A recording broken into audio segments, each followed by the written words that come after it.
Hello friends, welcome to our channel Trihans blog. আজকে আরও একটা নতুন ভিডিওতে আপনাদের সকলকে স্বাগত জানাই। আজকে আমি শেয়ার করব বাচ্চাদের জন্য 4টি ট্রাভেলিং ফুড রেসিপি। বাড়িতে যদি ছোট বাচ্চা থাকে তাহলে বাইরে ঘুরতে যাওয়ার সময় প্রত্যেক মা বাবারই চিনতে হয় যে বাচ্চাকে কি খাওয়াবো। আমরা বড়রা যাই হোক বাইরে থেকে কিছু খেয়ে নিতে পারি, কিন্তু বাচ্চাদের ক্ষেত্রে কিন্তু তা সম্ভব নয়। তাই আপনারা যদি আমার এই 4টি রেসিপি ফলো করেন তাহলে আপনারা বাইরে ঘুরতে গেলেও কিন্তু রান্না ছাড়াই বাচ্চাদের দিতে পারবেন ক্যালোরিযুক্ত ও পুষ্টিকর খাবার। তো চলুন দেখে নেওয়া যাক রেসিপিগুলো কি কি। তো আমি চলে যাব আমার প্রথম রেসিপিতে।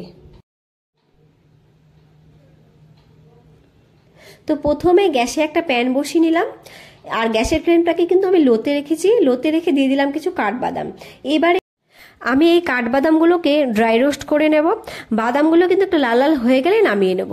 তো এইভাবেই কিন্তু অনবরত নেড়ে বাদামগুলোকে ড্রাই রোস্ট করে নেব। আর আমি কিন্তু এই বাদামগুলোকে হালকা একটু জলে ধুয়ে রেখেছিলাম। তো বাদামগুলো এখানে কিন্তু আমার ড্রাই রোস্ট হয়ে গেছে। এইবারে কিন্তু আমি একটা প্লেটে ঢেলে নেব। তো আমি একটা প্লেট নিয়ে নিলাম, এইবারে আমি প্লেটে ঢেলে দিলাম। ঢেলে এবার চলে যাব আবার গ্যাসে। তো গ্যাসে আবার প্যানটা বসিয়ে নিলাম। বসিয়ে এখানে দিয়ে দিচ্ছি চিড়ে। এই চিড়েগুলো কিন্তু আমি আগে থেকে পরিষ্কার করে নিয়েছি। এবার আমি প্যানে দিয়ে দিলাম, আর এখানে কিন্তু আমি লাল চিড়ে ব্যবহার করেছি। চিড়েগুলোকে এইভাবে অনবরত নেড়ে ড্রাই রোস্ট করে নেব। আর লাল চিড়ে কিন্তু ড্রাই রোস্ট হতে সাদা চিড়ের তুলনায় একটু বেশি সময় লাগে। তো আমি চিড়েগুলোকে এইভাবেই নেড়ে নিচ্ছি। আর চিড়ে কিন্তু গ্লুটেন মুক্ত, তাই বাচ্চাদের কিন্তু অ্যালার্জি হওয়ার ভয় থাকে না। এছাড়া চিড়েতে কিন্তু রয়েছে প্রচুর পুষ্টিগুণ। চিড়েতে রয়েছে আয়রন, রয়েছে ভিটামিন, কার্বোহাইড্রেট, আর রয়েছে প্রোটিন। চিড়ে কিন্তু বাচ্চাদের হৃৎপিণ্ড সুস্থ রাখতে সাহায্য করে। তো চিড়েটা এখানে আমার ক্রিস্পি হয়ে গেছে। এইবারে কিন্তু আমি চিড়েটা নামিয়ে নিচ্ছি। তো আমি সেই বাদামের প্লেটেই চিড়েটা নামিয়ে নেব। চিড়ে নামিয়ে আমি চিড়েগুলোকে কিন্তু ঠান্ডা করে নেব। তো এখানে কিন্তু চিড়েগুলো আমার ঠান্ডা হয়ে গেছে। এবারে আমি নিয়ে নিচ্ছি একটা ব্লেন্ডার। এবার ব্লেন্ডারে নিয়ে আমি চিড়ে আর বাদামগুলো ব্লেন্ডারের মধ্যে দিয়ে দেব। দিয়ে আমি ব্লেন্ডারের ঢাকনা আটকে এটার পাউডার বানিয়ে নিয়ে ফিরে আসছি। তো এখানে কিন্তু আমার পাউডারটা রেডি। এইবারে কিন্তু আমি পাউডারটাকে ছাঁকনির সাহায্যে ভালো করে চেলে নেব। বাচ্চারা যদি চিবিয়ে খেতে পায় তাহলে কিন্তু আপনারা না চেলেও খাওয়াতে পারেন।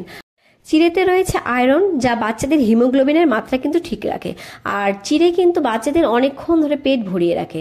তো এখানে কিন্তু আমার চালা কমপ্লিট। এইবারে আমি এটা কাচের জারে ভরে নেব। তো আমি কাচের জারে নিয়ে নিচ্ছি। আর আপনারা ঘুরতে গেলে কিন্তু প্লাস্টিকের কন্টেনারও নিতে পারেন, তবে এয়ারটাইট হতে হবে। এইবারে আমি দেখাচ্ছি কিভাবে এটা আপনারা বাচ্চাকে খাওয়াবেন। তো বাটিতে আমি নিয়ে নিচ্ছি পরিমাণ মতো গুঁড়ো।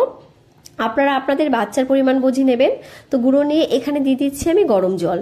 আমি গরম জল দিয়ে ভালো করে মিশিয়ে নেব যাতে কোনো লাম্পস না থাকে। তো এখানে আমি মিশিয়ে নিচ্ছি। এইবারে কিন্তু আমি এইভাবে 10 মিনিটের জন্য রেখে দেব। তো এইবারে আমি ফিরে আসলাম 10 মিনিট পর।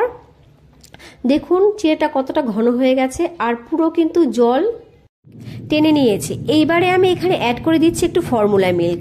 আমি ফর্মুলা মিল্ক অ্যাড করে ভালো করে মিশিয়ে নেব। মিশিয়ে নিলেই কিন্তু বাচ্চারা ভালো খেতে পারবে। তো এখানে কিন্তু আমার প্রথম রেসিপিটা রেডি হয়ে গেল। এবারে আমি চলে যাব আমার দ্বিতীয় রেসিপিতে। তো দ্বিতীয় রেসিপির জন্য আবার একটা প্যান বসিয়ে দিলাম, আর তাতে দিয়ে দিলাম কিছুটা কাজু বাদাম। এইবারে আমি কিন্তু কাজু বাদামটা 5 মিনিটের জন্য একটু ড্রাই রোস্ট করে নেব।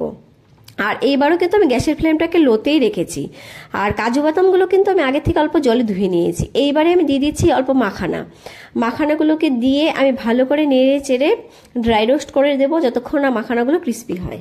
মাখানারও কিন্তু পুষ্টিগুণ প্রচুর।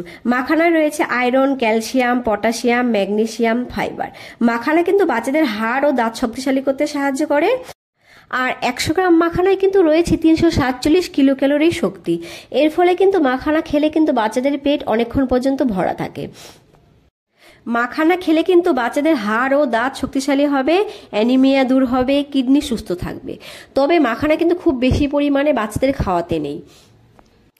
তো এবারে আমি দেখে নিচ্ছি একটা মাখানা তুলে। মাখানাটা কিন্তু ক্রিস্পি হয়ে গেছে। তো মাখানাটা আমার রেডি। এইবারে কিন্তু আমি এবার প্লেটে ঢেলে নিচ্ছি। প্লেটে ঢেলে নিয়ে আমি ঠান্ডা করে নেব। তো আমি ফিরে আসলাম ঠান্ডা করে নিয়ে। এবার একটা ব্লেন্ডারে আমি বাদাম আর মাখানাগুলোকে দিয়ে পাউডার করে নিয়ে ফিরে আসছি। তো এখানে আমার পাউডারটা রেডি। এইবারে কিন্তু আমি পাউডারটা একটা চালনির সাহায্যে চেলে নেব। তো চালনি নিয়ে নিলাম। এইবারে আমি ভালো করে চেলে নেব। মাখানা আর বাদাম কিন্তু বাচ্চাদের স্বাস্থ্যের পক্ষে খুবই উপকারী। তো এখানে গুঁড়োটা আমার রেডি। এইবারে কিন্তু আমি একটা কাচের জারে নিয়ে নিচ্ছি। তো এইবার আমি বাটিতে নিয়ে নিচ্ছি মাখানা আর বাদাম গুঁড়ো নিয়ে নিলাম। এইবারে আমি এখানে দিয়ে দেবো পরিমাণ মতো গরম জল। তো আমি এখানে গরম জলটা দিয়ে নিচ্ছি। আপনারা চাইলে কিন্তু ফর্মুলা মিল্কও দিয়ে নিতে পারেন। গরম জল দিয়ে এইবারে কিন্তু আমি চামচের সাহায্যে ভালো করে মিশিয়ে নেব। মিশিয়ে আমি 10 মিনিটের জন্য ঢাকা দিয়ে রাখবো। তো এখানে কিন্তু আমার মেশানো হয়ে গেছে। আমি ঢাকাটা দিয়ে দিলাম, দিয়ে 10 মিনিট পর ফিরে আসছি। তো ফিরে আসলাম আমি 10 মিনিট পর। এবারে আমি দেখাচ্ছি মাখানাও কিন্তু খুব জল টানে। তো এইবারে আমি চামচের সাহায্যে দেখাচ্ছি কতটা ঘন হয়ে গেছে। তো এখানে মাখানা কিন্তু অনেকটাই ঘন হয়ে গেছে। এইবারে আমি এখানে দিয়ে নিচ্ছি একটু খেজুরের সিরাপ, দিয়ে আমি ভালো করে মিশিয়ে নেব। আর এই খেজুরের সিরাপের রেসিপি কিন্তু আমার চ্যানেলে আছে, চাইলে দেখে আসতে পারেন। তো এখানে রেডি। আমি চলে যাব আমার তৃতীয় রেসিপিতে। তো আবার গ্যাসে প্যান বসিয়ে দিলাম, দিয়ে আমি এখানে দিয়ে দেব ওটস। ওটস দিয়ে কিন্তু আমি গ্যাসের ফ্লেমটাকে লোতেই রাখবো। তো ওটস দিয়ে দিয়েছি। এইবারে কিন্তু আমি ওটসটাকে ঘন ঘন নেড়ে যাব, আর ততক্ষণ পর্যন্ত নেড়ে যাব যতক্ষণ না ওটস ক্রিস্পি হয়। আমি কিন্তু ওটসের সঙ্গে কোনো বাদাম অ্যাড করিনি, আপনারা চাইলে বাদাম অ্যাড করতে পারেন। ওটসে রয়েছে প্রচুর পুষ্টিগুণ, যা কিন্তু বলে শেষ করা যায় না। ওটসে রয়েছে প্রচুর পরিমাণে calcium, potassium, iron, zinc, vitamin B, রয়েছে ভিটামিন ই, রয়েছে ভিটামিন কে আর ফাইবার। জিঙ্ক থাকায় কিন্তু ওটস খেলে কিন্তু বাচ্চাদের মুখে রুচি ফিরে আসে। আর 100 গ্রাম ওটসে কিন্তু রয়েছে 400 কিলোক্যালোরি শক্তি। তো এখানে কিন্তু ওটসটা আমার ক্রিস্পি হয়ে গেছে। এইবারে আমি কিন্তু নামিয়ে নেব। আর ওটস খেলে কিন্তু বাচ্চাদের পেট অনেকক্ষণ ভরা থাকে। তো এবারে আমি ওটসটা নামিয়ে নিচ্ছি। একটা প্লেট নিয়ে নিলাম। এবারে আমি প্লেটে ঢেলে নিচ্ছি ওটসটা। ঢেলে আমি কিন্তু ওটসগুলোকে ঠান্ডা করে নেব। তো এখানে আমার ঠান্ডা হয়ে গেছে। এবারে আমি ব্লেন্ডারের ভেতর দিয়ে দিচ্ছি ওটসগুলো, দিয়ে আমি এটা, তো ওটসগুলো দেওয়া কমপ্লিট। এবারে কিন্তু আমি ঢাকনা আটকে পাউডার বানিয়ে নিয়ে ফিরে আসছি। তো ফিরে আসলাম পাউডার বানিয়ে নিয়ে। তো এইবারে কিন্তু আমি একটা চালের সাহায্যে ভালো করে চেলে নেব। তো আমার চালা কমপ্লিট। এইবারে আমি এই পাউডারগুলো এক কাচের জারে স্টোর করব। আপনারা কিন্তু বাড়িতে এরকম জারে স্টোর করে রাখতে পারেন।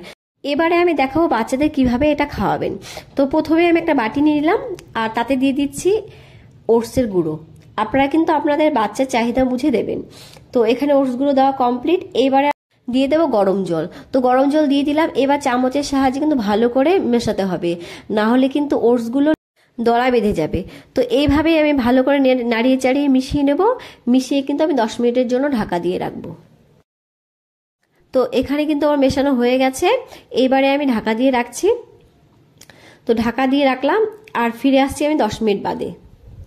তো ফিরে আসলাম 10 মিনিট পর। এবারে আমি এখানে অ্যাড করে দেব একটুখানি কলা।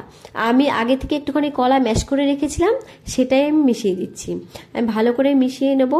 আর আপনারা কিন্তু এখানে যে কোনো ফল দিতে পারেন, যে ফলটা আপনার বাচ্চারা পছন্দ করে।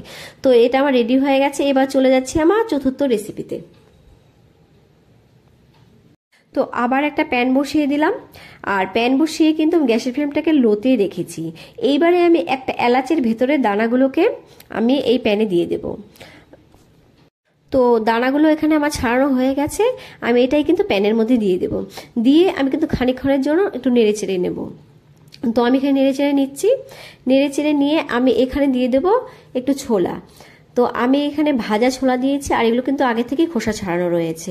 আমি ভাজা ছোলা দিয়ে খানিকক্ষণের জন্য নেড়ে চেড়ে ছোলাগুলোকে কিন্তু একটু ব্রাউন করে নেব। আমি এখানে এলাচ ব্যবহার করেছি। এলাচে রয়েছে হজমকারী এনজাইম, যা বাচ্চাদের হজম শক্তি বাড়াতে সাহায্য করে। এছাড়া এলাচে রয়েছে অ্যান্টিঅক্সিডেন্ট, যা কিন্তু লিভারের সঠিক কাজ করতে সাহায্য করে। কিন্তু এলাচে সুন্দর একটা ফ্লেভার রয়েছে, যা কিন্তু বাচ্চারা খুব সহজেই পছন্দ করবে। তো এখানে কিন্তু আমার ছোলাটা ভাজা কমপ্লিট। এইবারে কিন্তু আমি একটা প্লেটে এগুলোকে নামিয়ে নেব। তো আমি একটা প্লেট নিয়ে নিলাম। প্লেটে আমি ছোলাগুলোকে ঢেলে নেব। তো ঢালা আমার কমপ্লিট। এবারে কিন্তু আমি চলে যাবো আবার চুলায়। তো আবার আমি গ্যাসে প্যান বসিয়ে দিলাম, দিয়ে এখানে দিয়ে দিচ্ছি খানিকটা মুড়ি দিয়ে আমি কিন্তু আবার মুড়িগুলোকে একটু ক্রিস্পি করে নেব। মুড়ি কিন্তু ক্রিস্পি হতে খুব একটা সময় লাগে না। আর আমি কিন্তু এই মুড়িগুলোকে ছোলার সঙ্গে মিশিয়ে নেব, কারণ মুড়ি কিন্তু দীর্ঘ সময় ধরে বাচ্চাদের পেট ভরিয়ে রাখে না। আর মুড়ি কিন্তু বাচ্চাদের গ্যাস হওয়ার সম্ভাবনাও দূর করে। তো এবারে আমি এখান থেকে একটা মুড়ি তুলে নিয়ে দেখব। তো এখানে মুড়িটা কিন্তু আমার ক্রিস্পি হয়ে গেছে। এইবারে কিন্তু মুড়িটা আমি নামিয়ে নিচ্ছি। আমি কিন্তু ছোলার সঙ্গেই মুড়িগুলোকে গুঁড়ো করব, তো তাই আমি ছোলার থালাতেই নামিয়ে নিচ্ছি। নামিয়ে আমি কিন্তু এগুলোকে ঠান্ডা করে নেব। তো এখানে আমার ঠান্ডা হয়ে গেছে, এবার ব্লেন্ডারে দিয়ে দিচ্ছি। দিয়ে আমি ব্লেন্ডারে ঢাকনা আটকে গুঁড়ো করে নিয়ে ফিরে আসলাম। তো এখানে কিন্তু গুঁড়োটা আমার রেডি। এবারে কিন্তু আমি একটা চালনির সাহায্যে ভালো করে চেলে নেব। তো এখানে কিন্তু আমার চালা কমপ্লিট। এবারে কিন্তু আমি একটা জারের মধ্যে এটাকে ভরে নিচ্ছি। তো জারের মধ্যে আমার ভরা কমপ্লিট। এইবারে আমি দেখাচ্ছি কিভাবে করে বাচ্চাদের খাওয়াবেন। তো আমি এখানে একটা বাটি নিয়ে নিলাম। এবারে আমি দিয়ে দিচ্ছি মুড়ি ও ছোলার গুঁড়ো। তো এখানে মুড়ি আর ছোলার গুঁড়ো দিয়ে নিলাম। দিয়ে এখানে দিয়ে দেবো আমি গরম জল। আর ছোলা কিন্তু বাচ্চাদের পেট অনেকক্ষণ পর্যন্ত ভর্তি রাখে। ছোলা কিন্তু বাচ্চাদের পেট ঠান্ডা রাখতে সাহায্য করে, কোষ্ঠকাঠিন্য দূর করে, এছাড়া কিন্তু ত্বকের উজ্জ্বলতা বাড়ায়। তো এখানে গরম জল দিয়ে আমি ভালো করে মিশিয়ে নিচ্ছি। মিশিয়ে কিন্তু আমি 10 মিনিটের জন্য ঢাকা দিয়ে রাখবো। আর এখানে যেহেতু এলাচ গুঁড়ো দিয়েছি, তাতে কিন্তু একটা সুন্দর ফ্লেভার বের হয়, আর বাচ্চারা কিন্তু খুব ভালো খায়। তো আমি এখানে ঢাকা দিয়ে দিলাম। দিয়ে ফিরে আসছি আমি 10 মিনিট বাদে। তো ফিরে আসলাম আমি 10 মিনিট পর। এবারে আপনারা আপনাদের পছন্দ মতো ফল বা দুধ অ্যাড করে বাচ্চাদের খাওয়াবেন। এই 4টি খাবার যদি আপনারা বাচ্চাদের ঘুরতে নিয়ে যাওয়ার সময় নিয়ে যান, তাহলে কিন্তু সকাল দুপুর রাত্রে আলাদা আলাদা খাবার দিতে পারবেন, আর বাচ্চারা কিন্তু বোরিং ফিলও করবে না। তো ভিডিওটি আমার ভালো লাগলে লাইক করে দেবেন, আর চ্যানেলটাকে সাবস্ক্রাইব করে দেবেন। দেখা হবে নতুন ভিডিওতে। আজকের জন্য বাই বাই।